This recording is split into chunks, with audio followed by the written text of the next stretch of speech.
17절 같이 한번 합독합니다. 시작.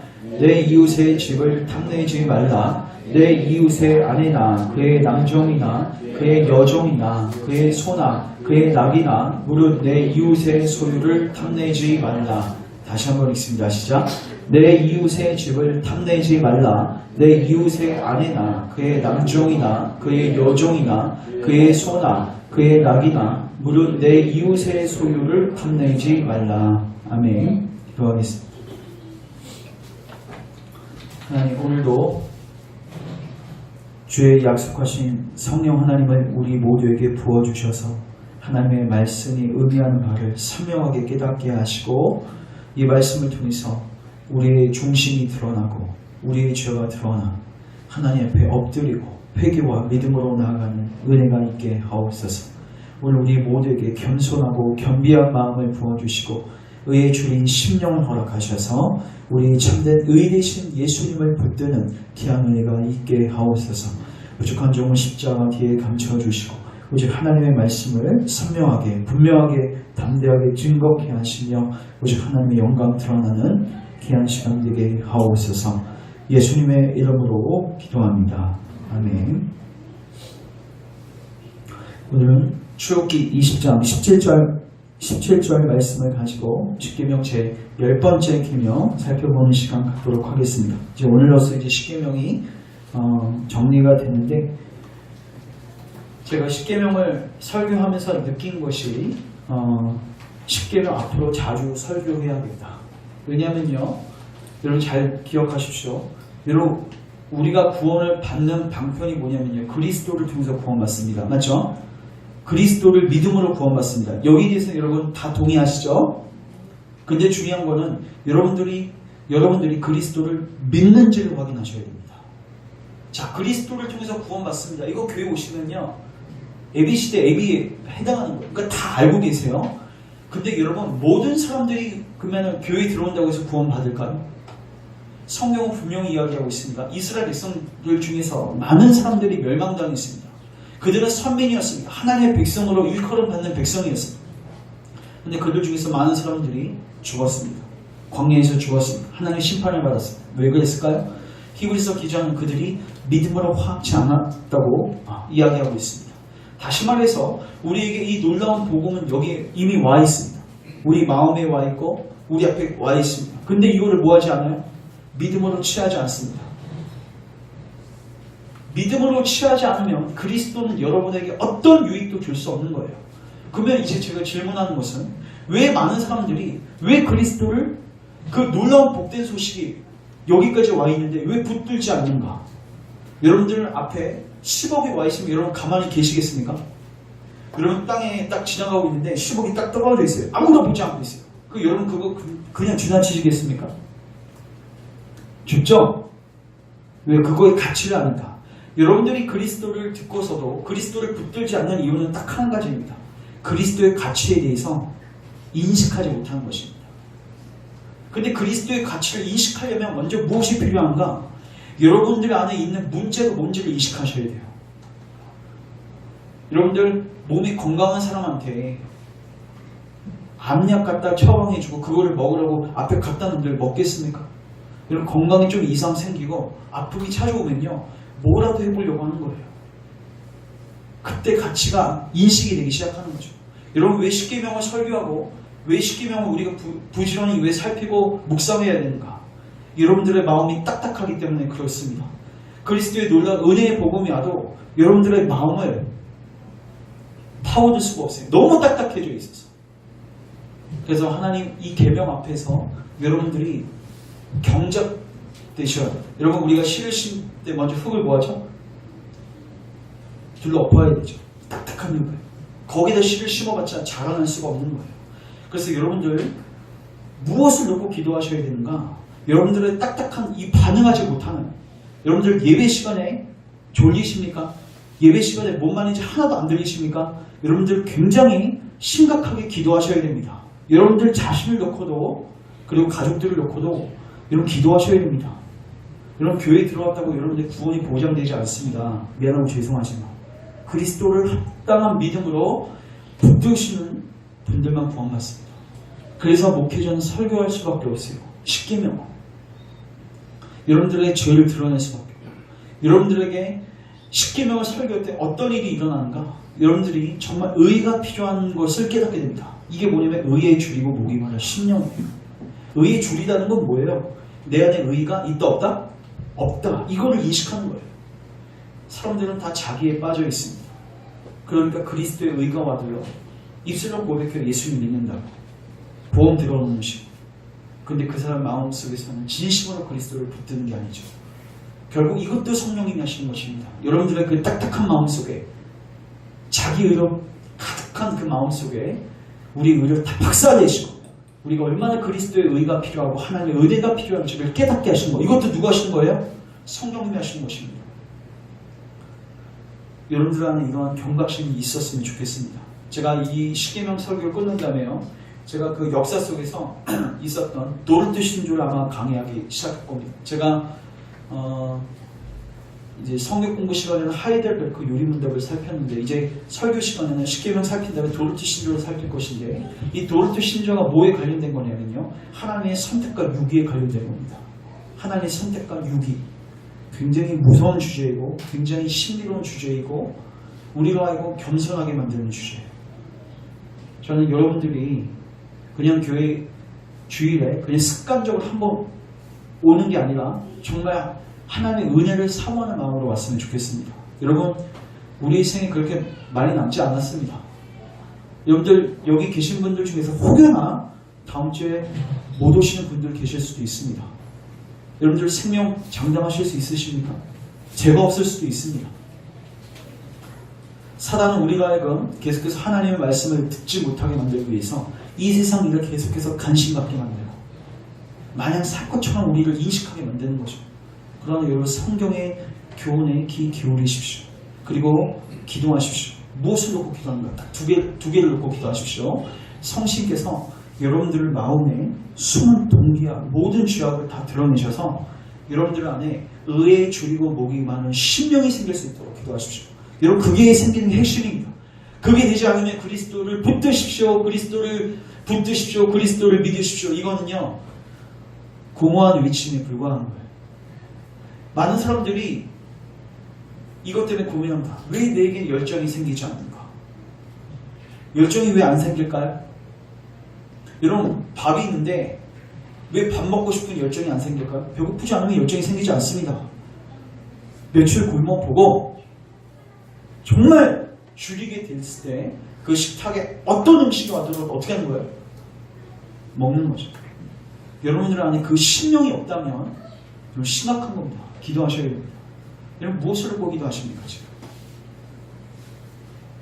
제가 지금 이제 거의 개척한 지 2년 6개월이 지난 것 같은데 제가 설교하고 또 사역을 하면서 계속 느끼는 게 야 이거 내가 할 수 있는 게 없다. 어느 때는요 여러분 제가 설교하면서 벽에다 설교하는 기분이 들 때가 있습니다. 여러분들을 책망하는 것이 아니라 저로 하여금 하나님께서 겸손케 하세요. 더 기도하게 하시는 거예요. 여러분들 기도하십시오. 뭘 놓고 기도하세요? 여러분들의 심령의 상태를 놓고 기도하십시오. 가족들을 놓고 기도하십시오. 여러분 이러다가 그냥 살 마감하고 싶으십니까? 여러분들 지금 이 모습 이대로 하나님께서 설 자신 있으십니까?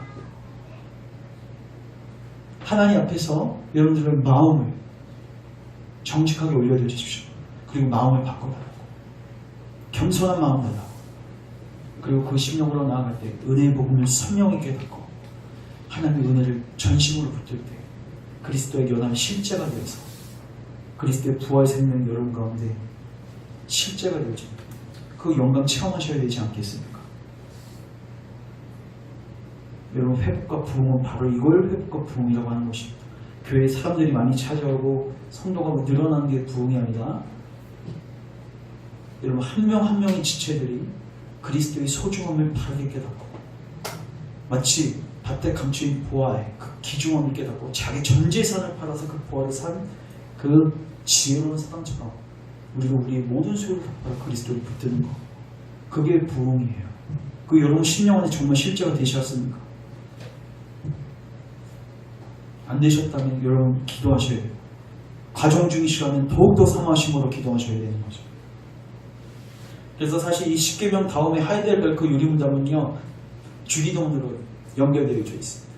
왜 기도라는 주제가 십계명 다음에 연결되어 있을까요? 십계명을 진짜 살피면요 우리 안에 갈증이 생길 수밖에 없어요. 하나님 기준이 높으니까 기도 안 할 수가 없는 거죠.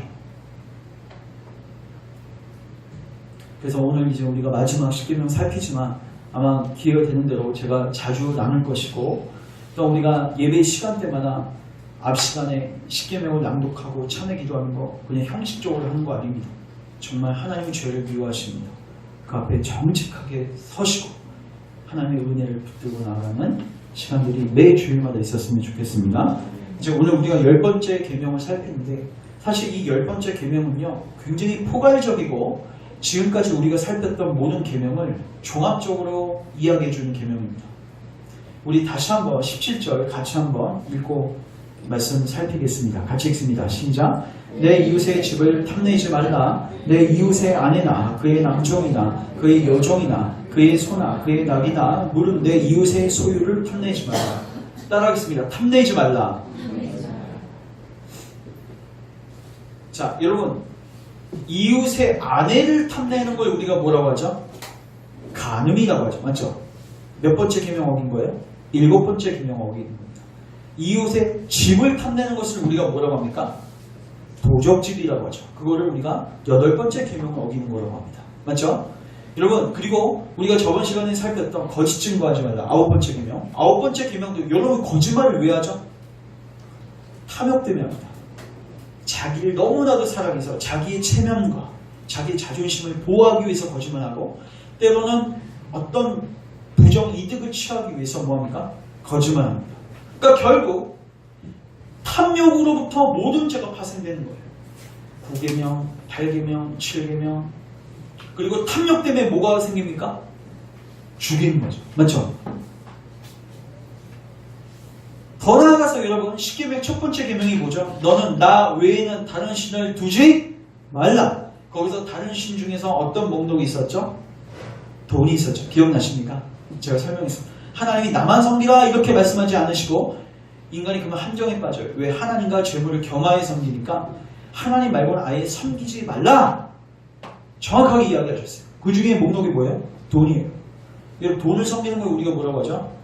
탐욕이라고 하죠. 결국 우리가 탐욕에서부터 모든 계명을 어기는 자리로 가게 되는 거예요. 그래서 야고보서 1장 15절 보시면 이런 말씀 들어보셨을 거예요. 욕심이 잉태한 즉 뭐를 낳고? 죄를 낳고 죄가 장성한 즉 사망. 순서가 뭐부터 시작돼요? 욕심부터 시작되죠. 탐욕부터 시작되고 그게 뭐예요? 죄로 연결되고 이 죄가 계속 짓다 보면 이제 어디로 가는 거예요? 멸망의 길로 가는 거예요. 사망으로 가는 거예요. 그러니까 시작점은 굉장히 작습니다. 여러분 인간이 최초로 범한 이 범죄 현장에 있어도 여러분 왜 선악과를 먹었습니까? 아담과 하와가 그것을 본즉 지혜롭게 할 만큼 뭐한지라? 탐스러운지라. 뭐한지라? 탐스러운지라. 탐욕이 그 안에 들어왔고 하나님처럼 되고 싶은 욕구, 하나님처럼 살고 싶은 욕구, 이것 때문에 뭐 했습니까? 하나님의 계명을 어기고 죄를 범하였습니다. 그 욕심이 죄를 낳게 된 거고 그것 때문에 뭐예요? 사망이 찾아옵니다. 여러분 이처럼 모든 죄는요 모양은 가지각색이지만 그 본질을 보면 뭐예요? 탐욕이에요. 욕심에서 시작돼요. 자, 제가 하나 더 예를 들겠습니다. 두 가지 예를 듭니다. 여러분 다윗이 죄를 범하였죠? 여러분 다윗이 신하들이 다 전쟁터에 나가 있는데 자기 혼자 예루살렘 성전이 있었습니다.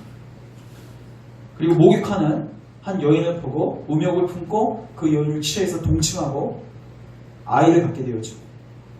근데 그 아내는 누구였습니까?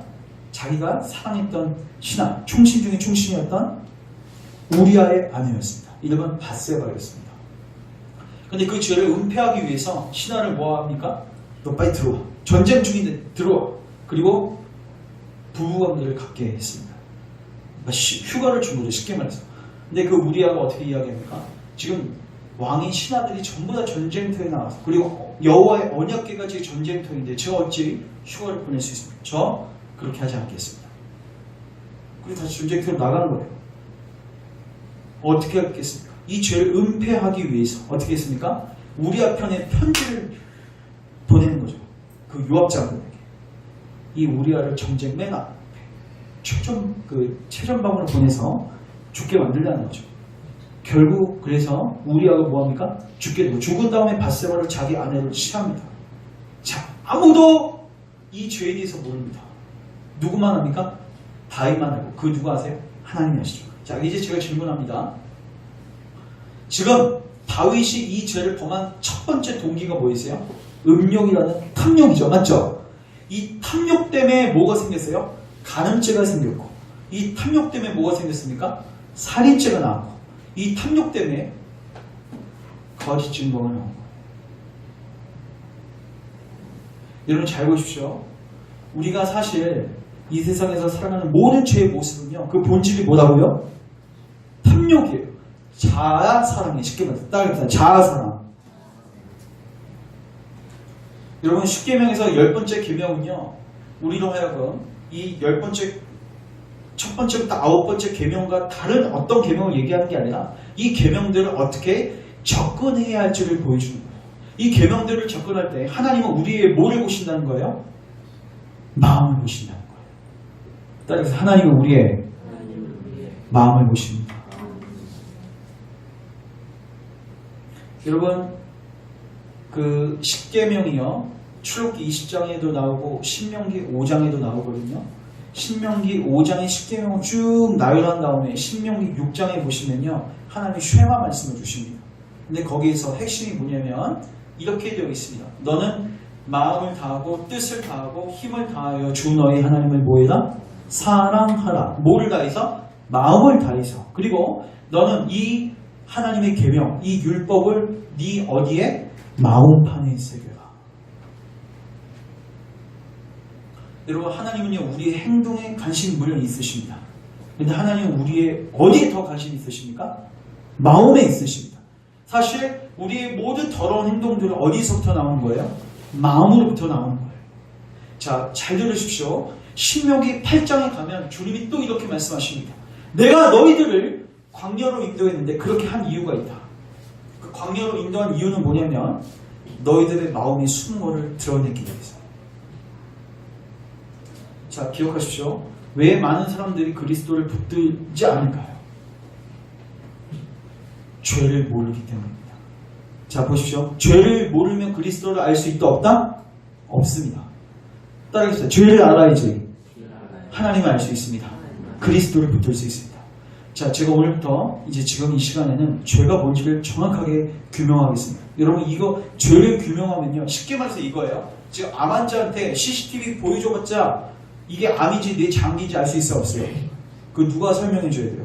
의사가 설명해줘요. 딱 틀어놓은 다음에 여기까지는 당신의 장기이고 여기에서 이상한 변종이 생긴 바이러스, 암이 있습니다. 잘 들으십시오.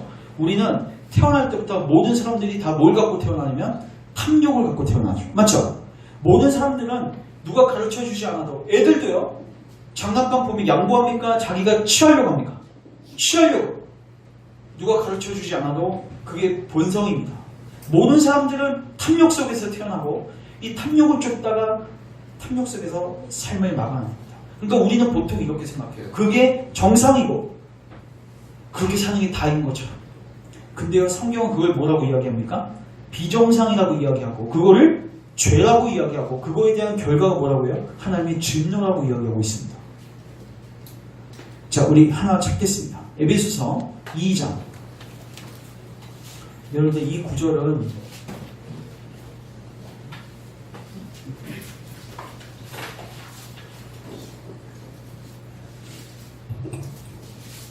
에베소서 2장 1절부터 3절 보겠습니다.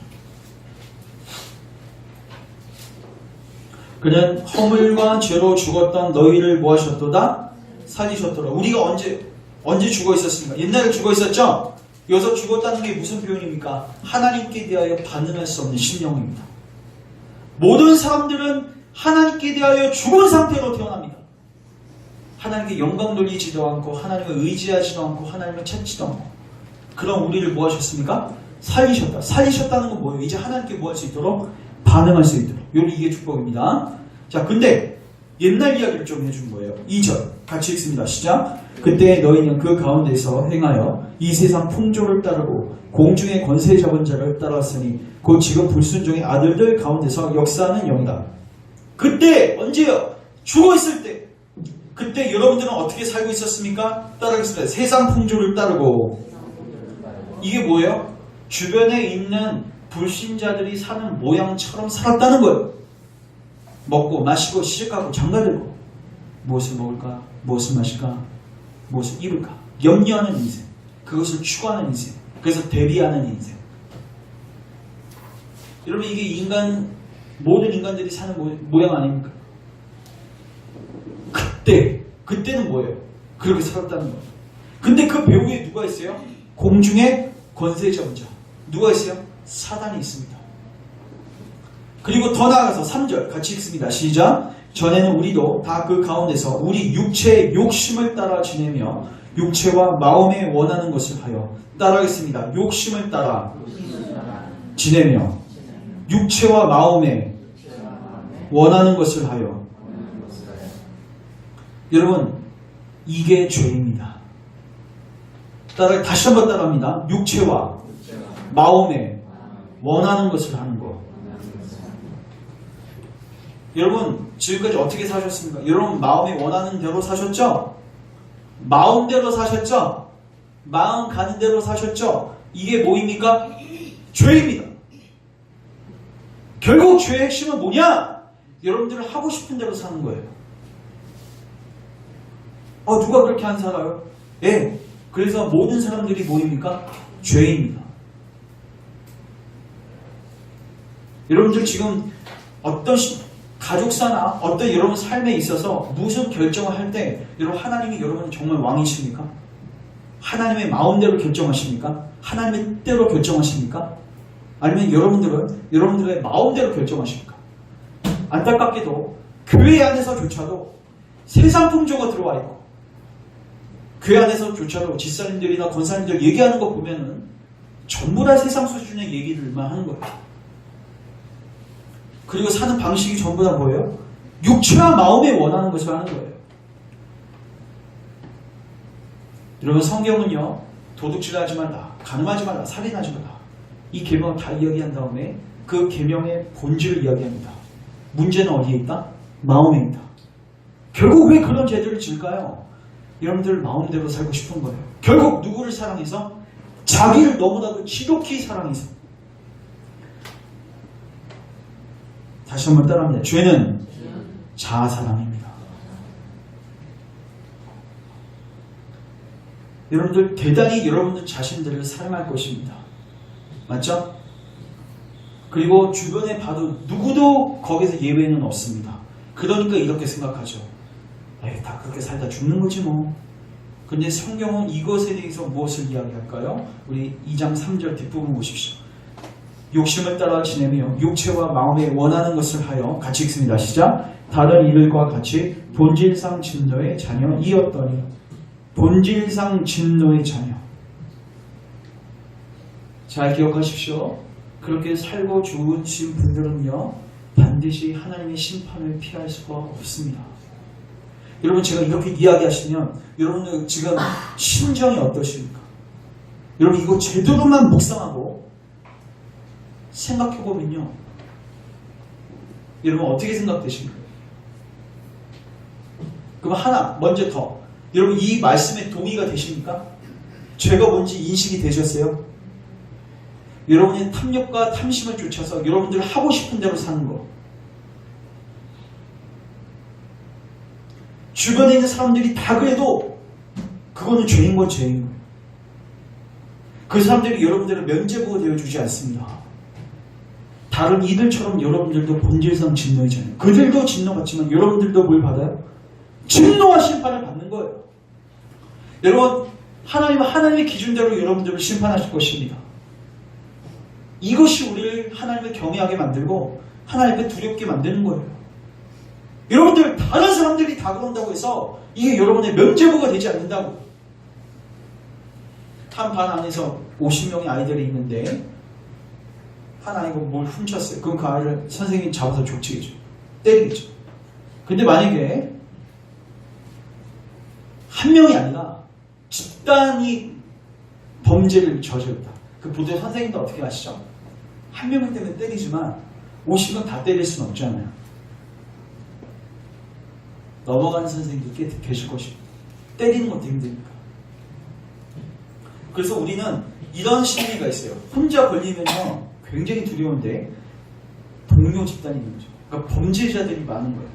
오히려 정상인보다 비정상인들이 더 많아갖고 이 사람들이 다수가 되잖아요. 그러면 어떻게 돼요? 그 죄가 합리화되고 그 죄가 나중에는 오히려 정의가 돼요. 그래서 인간 전체가 마치 하나님께 하소연하듯이 하나님께 대항하듯이 우리가 전체가 다 이런 죄를 지었는데 하나님 어찌 우리를 심판할 수 있습니까? 하나님 심판하실까 안 하실까요? 하십니다. 따라하겠습니다. 하나님은 하나님의 기준과 진리를 따라 반드시 심판하십니다. 여러분 이 기준을 묵상하십시오. 생각하십시오. 여러분 삶을 되십시오. 저는 이 말씀 제대로만 묵상할 때 제 자신에게 적용하면 제대로 묵상하면요 손발이 떨려요. 그리고 기도하게 만들어요. 뭘 놓고 기도하게 만든가? 주님 여기서 멸망하지 않게 하십시오. 나를 놓고도 기도하지만 여러분들을 놓고도 기도합니다. 가족들을 놓고도 기도합니다.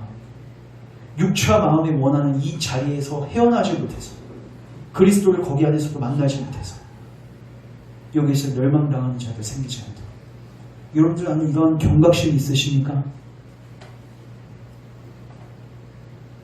여러분들 이 경각심이 없으니까 그리스도를 찾는 게 피상적인 것에 불과한 거예요. 교회를 나와도 습관처럼 나오는 거예요. 예배를 들어도 감흥이 없는 거죠. 구원에 감격이 없는 거죠. 왜? 내가 어떤 병에서 고침받는지를 모르니까. 저는 오늘 여러분들에게 하나님의 기준을 정확하게 이야기해 드립니다. 여러분 하나님 우리의 마음을 보십니다. 여러분들 사람끼리는요 마음을 숨길 수 있고 우리 행동은 우리의 마음을 포장할 수도 있어요. 근데요 하나님은요 다윗의 정상적으로 보이죠. 누구 하나 다윗이 우리아를 죽였다고 생각할 수가 없었어요. 근데 하나님 정확하게 집어내십니다. 하나님 우리의 중심을 보십니다. 24시간 365 우리의 모든 것을 다 보십니다. 그리고 그 불꽃 같은 그 두 눈으로 우리를 판단하실 뿐만 아니라 그 판단한 내용에 쫓아 우리를 뭐 하십니까? 심판하십니다. 여러분 이 하나님의 기준 앞에 도망가지 마십시오. 도망가면 살 길이 없습니다. 저는 오늘 여러분들에게 정직한 심령을 촉구합니다. 십계명을 살피면서 제일 중요한 건 뭐냐면 정직한 심령입니다. 여러분 정직하십니까? 여러분 마음 앞에서 지금 하나님 앞에서 여러분들의 마음을 정직하게 올려드리고 계십니까? 이거 듣기 무서운 말씀, 듣기 짜증나는 말씀, 들으면 부담되는 말씀 전 듣지 않겠습니다. 미안하고 죄송하지만 지금은 편할 수 있어도 나중에 큰 대가를 치르십니다. 그렇게 되면 지금 좀 힘드시더라도 지금 회개하시고 그리스도를 믿음으로써 영생을 취하십시오. 그리고 중요한 건 이 세상 살 때 이제 여러분들이 이 복음 제도를 알고 그리스도를 붙드는 순간 이제는 더 이상 탐욕을 쫓아가는 삶을 살 수가 없어요. 그럼 여러분들은 이렇게 생각할 수 있죠. 진짜로 불행한 거 아닙니까? 그러면 내 마음대로 살 수 없으면 No.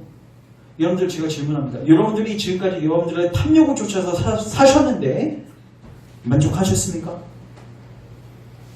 만족하셨습니까? 제가 근원적인 얘기를 하겠습니다. 여러분 왜 인간이 태어날 때부터 왜 탐욕을 부리면서 살까요? 만족 안 하니까요. 맞죠? 여러분 수조 안에 그 호주머니 안에 만약에 100억이 있다고 칩시다. 여러분 돈 열심히 벌겠습니까? 물론 그런 사람들도 있습니다. 굉장히 소수고 만약에 저한테 100억이 주어진다 좀 별로 일 안 할 것 같아요. 진짜. 여러분 일 하실 것 같아요? 여러분들 왜 우리가 아둥바둥 무엇을 추구하려고 내 욕심을 추구하려고 할까요? 뭐가 없는 거예요? 만족이 없는 거예요. 여러분 결국 왜 만족이 없습니까? 부모를 떠나면 만족이 없는 거예요. 누구를 떠났습니까? 그러니까 사실 이 탐욕이라는 것은요, 어떻게 보면 죄의 시발점이 될 수도 있지만 이것도 어떤 거의 근거, 이것도 어떤 거의 결과물이에요. 뭐의 결과물이냐면 우리 죄의 본질, 핵심은 뭐냐? 우리가 누구를 떠난 거예요? 아버지를 떠난 겁니다. 우리의 공급자 되시고 우리의 창조주 되시고 우리의 구원자 되시는 하나님을 뭐한 거예요? 탕지처럼 떠난 거예요. 떠나니까 어떻게 돼요? 수많은 결핍과 불만족이 나오는 거예요. 그러니까 어떻게 돼요? 내가 우물을 파보려고 하는 거죠. 예레미야 2장에 가보시면요, 이스라엘 백성들의 죄를 이렇게 요약하고 있습니다. 그들이 생수의 근원 되신 하나님을 뭐했다? 버렸다. 그리고 두 번째 제약이 뭔지 아십니까? 자기 스스로 그 웅덩이를 파보려고 노력하는 거예요. 두 개는 연결되어 있습니다. 우리가 생수의 근원 되시는 하나님을 떠나면요, 반드시 갈증 나게 되어 있고, 그때부터는 내가 뭐 하려고, 내가 알바해서 내가 뭘 해보려고 하는 거예요. 그게 바로 인간의 두 번째 제약입니다. 결국 인간의 모든 탐욕은 어디서 나오는가? 누구를 떠나서? 하나님을 떠났기 때문에. 그래서 하나님과의 관계가 회복되지 않으면 여러분들은 궁극적으로 만족하는 삶을 살 수가 없어요. 돈이 여러분들을 만족시켜줄 수 없고 어떤 사람들과의 관계가 여러분들을 만족시켜줄 수 없습니다. 정말 하나님이 여러분들을 사랑하신다면 이거의 실체를 드러내실 것입니다. 돈을 의지하는 사람들은 돈으로 인해서 어려움을 당하게 하시고, 사람을 의지했던 사람들은 그 사람한테 배신받게 하시는 거예요. 그렇게 하심으로써 너의 진짜 공급자와 너를 유일하게 만족시켜 주실 분은 누구밖에 없다? 하나님밖에 없다. 그래서 기억하십시오. 여러분들이 이 탐욕된 생활을 정리하고 이 악한 길을 떠나 하나님께로 돌아가는 삶, 그러면 이제 더 이상 여러분들은 탐욕대로 살 수는 없습니다. 그 탕자가 아버지께로 돌아간 다음에 자기가 원하는 대로 살 수 있었을까요? 없었죠. 그러나 뭐는 공급돼요? 아버지의 무궁무진한 자원을 공급되는 거예요. 근데 거기 안에서 인간의 뭐가 있어요? 진정한 만족이 있는 거예요. 여러분 그걸 믿으십시오. 사단은 계속해서 우리로 알고 이렇게 유혹합니다. 너 그 길 떠나면 너 인생 끝인데 네가 하고 싶은 거 하나도 못하고 불행한 삶을 살 건데, 그런 거짓말 믿지 마시고 아버지께로 돌아가면 여러분 세상이 줄 수 없는 평안과 안식과 기쁨과 즐거움이 거기 안에 다 있는 것입니다.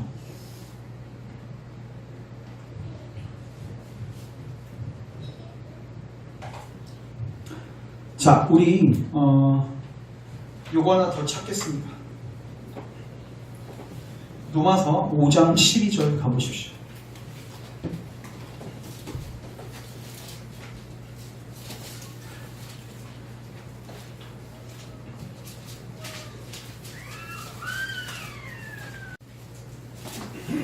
(5장 12절) 같이 한번 읽겠습니다. 시작.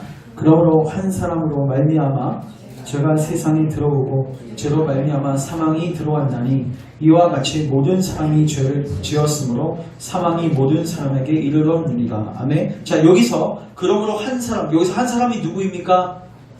아담이죠. 아담과 하와가 죄를 범하였는데 그래서 세상에 뭐가 들어왔어요? 사망이 들어왔습니다. 근데 죄는 한 사람이 범했는데 그 피해는 누가 다 받고 있어요? 모든 인간이 받고 있죠. 자, 저를 주목하십시오. 모든 인간은요, 태어날 때부터 두 가지를 갖고 태어나는데 죄에 대한 책임을 갖고 태어납니다. 뭘 갖고요? 죄에 대한 책임. 죄에 대한 책임, 죄책이라고 하는데 바로 죽음이고 사망입니다. 모든 사람들은요, 태어날 때부터 죽음을 향해서 달려가요. 맞죠? 육체적인 죽음. 더 나아가서 모든 인간들은 태어날 때부터 하나님과 관계가 단절된 채로 태어납니다. 정말 불쌍한 겁니다. 고아로 태어나는 거예요. 이게 첫 번째 결과입니다. 두 번째 결과. 첫 번째가 뭐였어요? 죄에 대한 책임. 두 번째는 따라하겠습니다. 죄에 대한 오염. 인간은 태어날 때부터요, 죄된, 오염된, 죄로 인해서 오염된 마음을 갖고 태어납니다. 그래서 인간은 그때부터는요, 죄밖에 지울 수 없는 존재가 되어 있습니다. 여러분들, 다른 사람 관찰할 필요도 없이요, 여러분들 마음을 잘 보십시오. 여러분들, 지금부터 여러분 생에 닿는 그때까지 죄 한 번도 안 짓고 살 자신 있으십니까? 마음의 죄까지. 마음의 죄까지 한 번도 안 짓고 난 살 수 있다. 있으십니까? 멀리 갈 필요도 없어요. 여러분들을 보시면 돼요.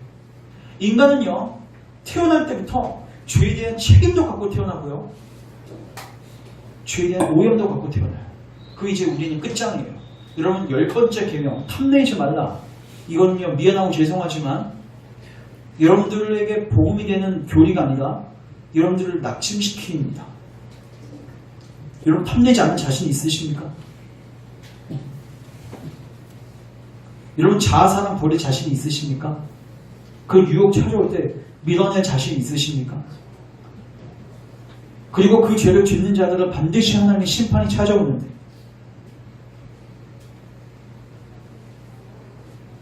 그래서 여러분, 십계명은 결론적으로 여러분들의 의를 박살내는 것입니다. 여러분들 마음으로부터, 아니 우리는 입술과 행동으로도 수많은 죄를 범하는데 하나님 우리 중심까지 보십니까? 마음으로부터 하나님의 계명을 순종할 수 있다 없다? 있다 없다? 결론이 어떻게 나야 돼요? 마음으로부터 하나님의 계명을 순종할 수 있다 없다? 그 마음으로 대답하십시오. Yes, no. 마음으로만. 시작. 답은 no입니다. 여러분, 그래서 누가 오셨습니까? 그리스도가 오신 것이고, 그럼 그리스도가 오셔서 무엇을 하셨는가? 이 두 가지 문제를 해결하신 거예요. 첫 번째 문제, 죄에 대한 책임. 그리스도께서 친히 사망 가운데 처하셔서 우리의 죽음의 문제를 해결하셔서 예수님을 붙들고 믿는 자들에게는 더 이상 사망과 정죄와 죽음이 없는 것입니다. 아멘? 두 번째, 거기서 끝난 게 아니에요. 예수님은 이제 그리스도 안에서, 하나님께서 그리스도의 은혜 안에서 우리에게 누구를 부어주시냐면 성령 하나님을 부어주셔서 여러분들의 그 더러운 마음을 깨끗게 해주실 것입니다. 여러분들의 더러운 마음을, 내 마음이 변한다고요? 왜? 변할 수 있습니다. 그게 새 언약에서 약속이 되어졌고 그리스도께서 하신 약속입니다. 여러분, 세상에서 제일 믿기 힘든 약속 중에 하나가 여러분들의 마음을 변화시켜주겠다는 약속이에요. 가능할까요? 여러분들의 능력은 불가능할 것 같죠? 예. 그래서 기도하십시오. 주님, 내 안에 정결한 마음을 허락하옵소서. 내 안에 깨끗하고 청결한 마음을 허락하옵소서. 정직한 영을 새롭게 하소서. 다윗의 기도 아닙니까? 다윗이 가졌던 건 딱 하나예요. 뭐예요? 정직한 마음이에요. 정직하게 내 마음 더럽습니다. 주님, 날 고쳐주세요. 하고 나아갔더니 옷을 초로 깨끗게 하시고 그리스도의 보혈로 깨끗게 하시고 죄에 대한 책임을 없애시면 이제 성령 하나님께서 우리 심령 안에 일하셔서 주님의 사랑으로 우리의 마음을 무엇입니까? 변화시키십니다. 그래서 이제는 그리스도인들은 더 이상 탐욕에 빠져서 사는 삶이 아니라 하나님 안에서, 그리스도 안에서 만족하고 자족하기 때문에 이미 웅덩이 안에 물이 가득 차 있기 때문에 다른 거 넘보지 않아요. 오히려 내 거를 다른 사람들에게 빼주는 한이 있어요. 십계명을 진짜로 지킬 수 있는 삶으로 가는 거예요. 말씀은 정리합니다. 여러분, 십계명, 오늘 10번째 계명을 하고 지금까지 계명을 봤는데요. 여러분들에게 필요한 것은 정직함입니다. 여러분, 정직하게 그 계명 앞에 서십시오. 그리고 여러분들이 이 계명 앞에서 얼마나 미달된 존재인지를 확인하시고 주님 앞에 겸손함으로 나아가시고 그리스도의 은혜를 붙드십시오. 그리고 이제 성령님 안에서 여러분들의 마음을 변화시켜달라고 기도하십시오. 여러분들 잠언서에 이렇게 기록되어 있습니다. 따라하겠습니다. 무를 지킬 만한 것 중에서 너희들의 마음을 지켜라. 왜요? 생명의 근원이 여기서 납니다. 여러분, 재산을 지킬 필요 없습니다. 여러분들의 목숨을 지킬 필요도 없습니다. 여러분들의 뭘 지키십시오? 마음을 지키십시오. 여기에 생명의 근원이 있습니다. 어리석은 부자처럼 소유가 풍족하면 내 영혼을 보호해줄 거라고 생각하지 마십시오. 여러분들의 마음을 지키십시오. 근데 그 마음을 여러분이 지킬 수 있다 없다? 없다.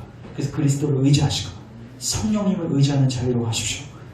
우리 열방교회, 저는 계속 그걸 꼭 기도할 것입니다. 주님 복음 안에서 우리의 마음을 변화시켜 주시고 마음으로부터 주님 섬길 수 있는 교회가 되게 하옵소서.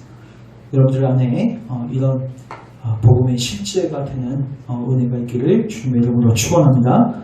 기도하겠습니다. 하나님, 탐내지 말라. 이 계명 앞에서 그 누가 살 수 있겠습니까? 우리 마음을 조금이라도 정직하게 본 자들이라면 하나님, 저는 이 계명을 지킬 수 없는 존재적 죄인입니다. 주님의 은혜가 필요한 자입니다. 주님의 의가 필요한 자입니다. 이렇게 고백할 수밖에 없음을 우리가 알게 되었습니다. 주님, 이제 계속해서 이 작업을 우리 사랑하는 교우들에게 행하옵소서. 하나님의 율법 앞에, 말씀 앞에 정직하게 설 수 있도록 도와주시고, 우리의 의가 바닥인 것을 보게 하시고, 그리스도의 의만 바라보고 붙들게 하옵소서. 그리고 그리스도 안에서 우리에게 부어주신 성령 하나님의 능력으로 힘입어서 우리의 마음이 새로워지고 깨끗해지고 정금과 같이 정결케 되어지는 은혜가 있게 하셔서 남은 생에 깨끗한 영심, 청결한 영심을 가지고 주님 섬길 수 있는 교우들 되게 은총을 베풀어 주시옵소서. 예수님의 이름으로 기도합니다. 아멘.